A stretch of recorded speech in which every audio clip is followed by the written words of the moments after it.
台南远东香格里拉大饭店推出除夕围炉，不但有安排乐团演出、古早味童趣游戏、新年抽奖以及全家福翕相等活动，同时还有精彩川剧变脸表演，和全家大小在热烈欢乐气氛当中吃团圆。也是因为趣味又够喜气，所以饭店每一处的除夕围炉宴拢人气满满，马上就必定了了。今年的除夕围炉在各个餐厅定位是非常的踊跃哦，到现在已经全数满，已经排到候补了。不过为了符合就是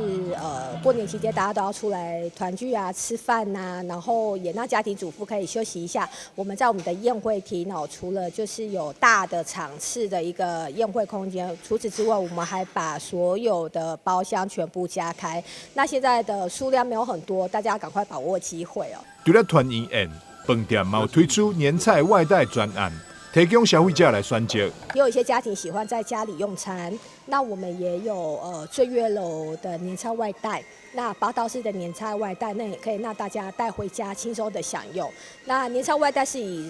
当天除夕当天的现做，所以大家带回家是热腾腾的，所以回到家其实不需要再去解冻复热，是非常方便的。配合个人送礼习俗，饭店嘛大声推出6款中西式高档的伴手礼礼盒仔，就是希望会当为消费者提供更多元的送礼选择。记者张世伟采访报道。